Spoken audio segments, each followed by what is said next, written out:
Y volvemos al directo porque está ya con nosotros nuestra siguiente invitada. Se trata de Serlinda Vigara. Serlinda, muy buenas tardes, bienvenida. Buenas tardes. Serlinda es periodista especializada en política internacional, periodista por la Universidad Complutense de Madrid, formada como cooperante en los campamentos de refugiados saharauis en Tinduf, en Argelia, y como activista social y medioambiental de la mano de Ecologistas en Acción. Hoy, martes 24 de noviembre, vamos a tener la oportunidad de escuchar a Serlinda en la sede del Instituto de Estudios Sociales Avanzados, en el IESA, a las 7 de la tarde. Serlinda, ofrecerás una ponencia bajo el título Las causas del conflicto sirio.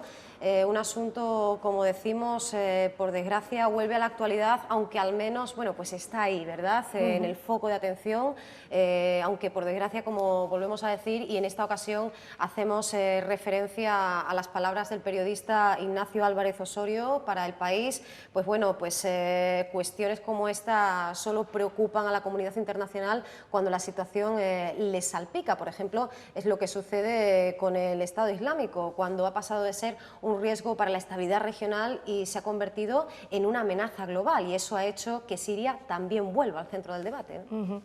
Sí, bueno, parece ser que el Estado Islámico existe ahora, que de repente está en boca de todos, pero no es algo ni por asomo que sea actual, es algo que no viene de Siria, viene mucho más para atrás, viene directamente de Irak y de la ocupación estadounidense del pueblo iraquí. Entonces, bueno, pues es lo que tú dices, parece que solo existe lo que nos salpica, y precisamente pues por eso esta tarde vamos a hablar de eso, de lo que ya existe de antes, ¿no? Y que parece ser que no solo nos llegan pues esos salpicones. Efectivamente, y hablar también de esos múltiples desencadenantes de una situación límite en la cual evidentemente existen razones profundas, enraizadas de orden sociopolítico y la propia organización social, pero ellas no pueden explicarse sin factores medioambientales, ¿verdad? Y esta dimensión habitualmente se pasa por alto, ¿no? Sí, totalmente. O sea, no solo ocurre en Siria, ocurre en todos los conflictos, que siempre el tema medioambiental es algo que sí es tratado, parece ser que son pinceladas. Por ejemplo, cuando hablamos de conflictos y hablamos de los recursos, guerras por recursos, pues si tenemos el tema de Siria, seguramente a todos nos suene el gas, nos suena el petróleo. Si vamos un poco más hacia atrás, pues si hablamos de Irak también nos suena el petróleo, y a mí me parece curioso que digamos eso y que no haya una especie de nexo entre ese concepto como petróleo, y que es un recurso natural y ahí está, y luego, bueno, pues otras cosas totalmente transversales. En el caso de Siria es muy importante que antes de las revoluciones árabes, sobre todo en el 2008, se produjo una sequía atroz que dejó a gran parte de la población de Siria totalmente mermada. Esta sequía afectó a casi el 60% del país. O sea, estamos hablando de una catástrofe velada. Y luego no solo afectó pues, a lo que es el país, a sus gentes. Creo recordar que casi el 70% de la población de áreas rurales tuvo que emigrar, y esas personas que emigraron a las ciudades fueron las que años después se levantan en las revoluciones árabes. Entonces, esto no se dice, y que no se diga no significa que no exista. Efectivamente, tendemos a disociar factores que están íntimamente relacionados. Hablabas de esa sequía sufrida por el país, unida también a esa caída de la capacidad extractora del periodo, que habrían precipitado el estallido de una inestabilidad social, bueno, colocando esas bases de la guerra, a lo cual se suma pues, un sistema de fuerte represión y un reparto profundamente desigual de la riqueza. Todos los componentes ayudaban a un escenario como el que nos encontramos en la actualidad, pero quizá encontrar esa interdependencia entre esos factores nos pueda ayudar a solucionar ese problema, o al menos a vislumbrar cuáles son las alternativas con las que contamos, ¿no? Bueno, el primer paso simplemente es conocerlo y saber que está ahí, y en ese paso estamos aún, porque los medios de comunicación mayoritario y en las mesas de debate, cuando hablamos de Siria, parece que hablamos de los refugiados sirios, y nos olvidamos de que esa gente viene de un país y que en ese país suceden una serie de cosas que no son solo altercados políticos. Bueno, no son solo, todo es política, ¿no? Claro. Pero en eso estamos, o sea, no podemos no podemos lanzar sobre la mesa una serie de soluciones cuando ni siquiera hay un conocimiento de lo que está pasando de manera profunda. Pues en el caso del tema ambiental sirio, no solo la sequía, también desde el gobierno se conoce la represión que ha habido por parte del gobierno de Bashar al-Assad de las alternativas que había, pero no se sabe, por ejemplo, pues que durante el 2002 hasta el 2006 el propio gobierno incentivó los cultivos de regadío, y eso mismo secó también Siria. O sea, no vino la sequía y de repente pues todo cambió. No, no, no. Antes de eso también vienen más cosas. Entonces esa es la dinámica. No vemos una línea de sucesos que pasan uno detrás de otros y que para entender cómo se llega a lo de hoy hay que ir tirando, ¿no? Simplemente nos llega al final y bueno, lo que decías tú, las causas ambientales es que no aparecen siquiera en esa línea, pero ahí están. Y la verdad es que no invita la situación al optimismo viendo ese encuentro en Viena, ¿no? Por ejemplo, una veintena de países se reunían ante la inminencia de bueno, pues una situación que ya ha estallado completamente por todos los lados. Cierto es que después de los atentados de París, pero también cierto que bueno, pues, en realidad nos encontrábamos un poco con la misma disyuntiva de siempre, ¿no?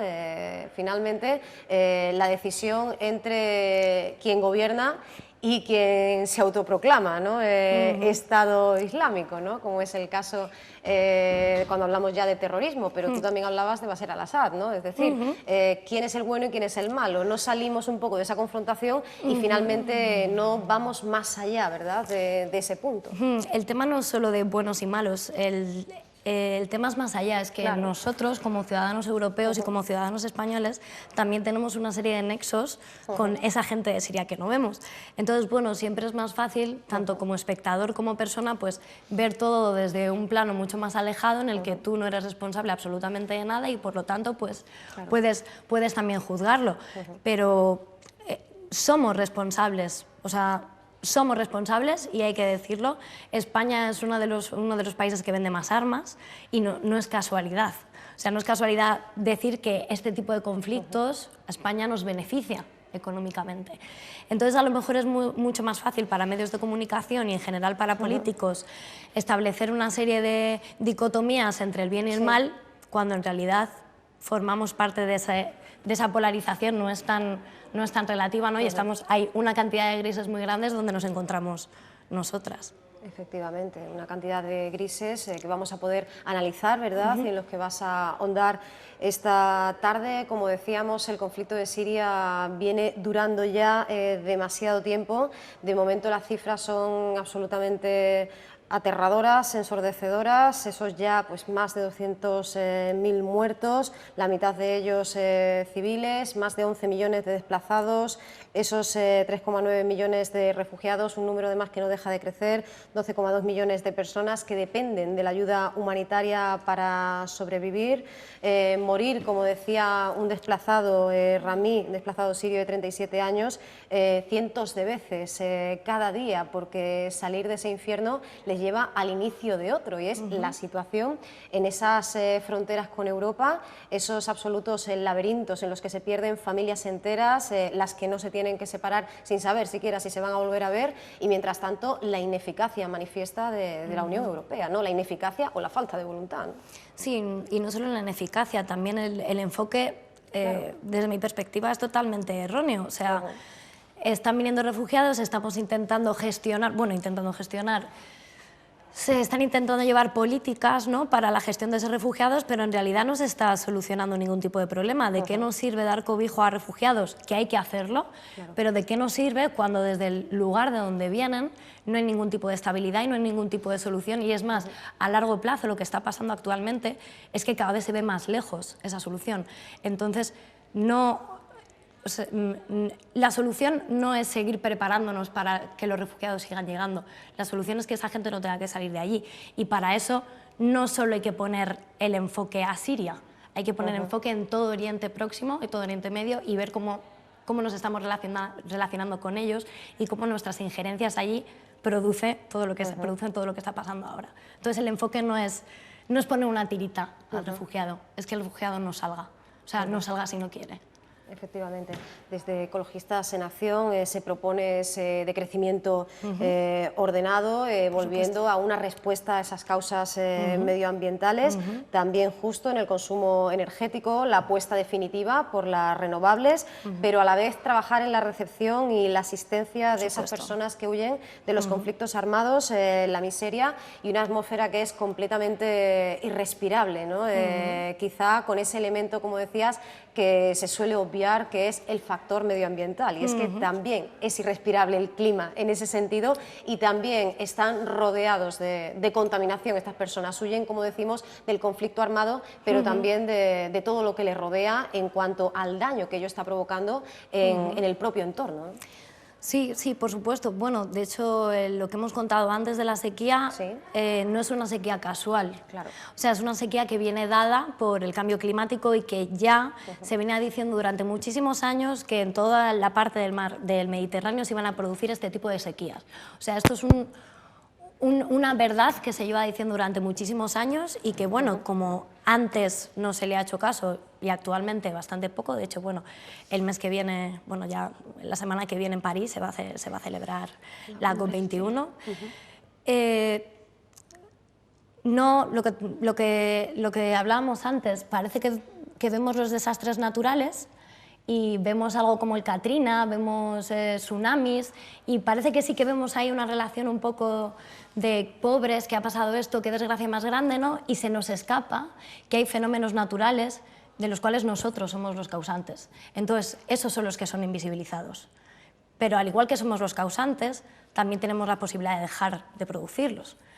Y ahí viene la importancia del conocimiento, porque cuando nosotros sepamos qué de nuestros actos y nuestras empresas son las encargadas y son las que producen todo esto, ahí estaremos creando el caldo de cultivo para que estos conflictos paren. Mientras tanto, seremos los primeros en ayudar y en recoger y en apoyar a todos los refugiados, pero sin olvidar jamás por qué vienen aquí.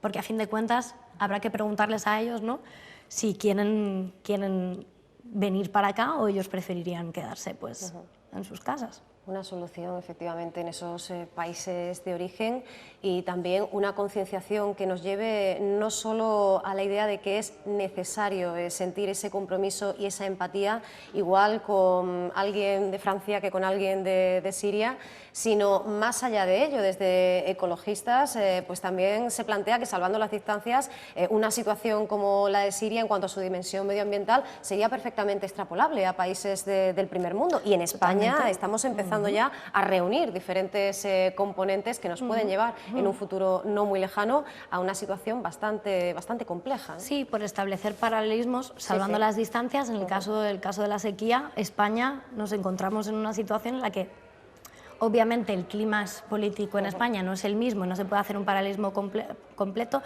pero sí que desde Ecologistas y desde muchas organizaciones medioambientales lo que intentamos demostrar es que no estamos separados.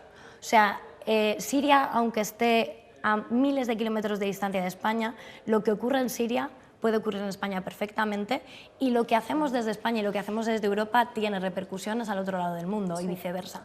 Entonces, solo indicando y solo teniendo la percepción de esta unión, de que somos una cadena, o sea, de que los acontecimientos son una cadena uno del otro, podremos ser conscientes de lo que nos pasa.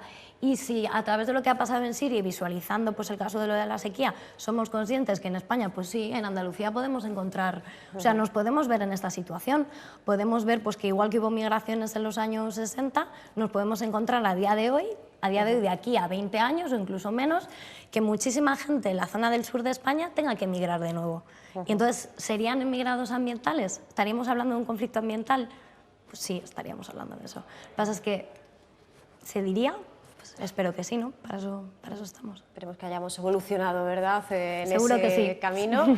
Y la cita hoy contigo a las 7 de la tarde en la sede de Liesa, en ese encuentro, esa ponencia que organizan tanto Córdoba Solidaria como el propio Instituto de Estudios Sociales Avanzados, y que será a las 7 de la tarde, nos va a ayudar también a conducir o reconducir esos pasos, escuchar a Serlinda Vigara, que ha sido, como ahora mismo, pues un auténtico placer y un privilegio poder poder conocerte, hablar contigo, así que bueno, pues mucho más a partir de las 7 de la tarde, que nadie falte a esa conferencia en torno a las causas del conflicto sirio. Serlinda, que tengas un maravilloso día aquí en Córdoba y que vuelvas pronto a visitarnos. Sí, además me está encantando. Muchísimas gracias. Gracias a ti.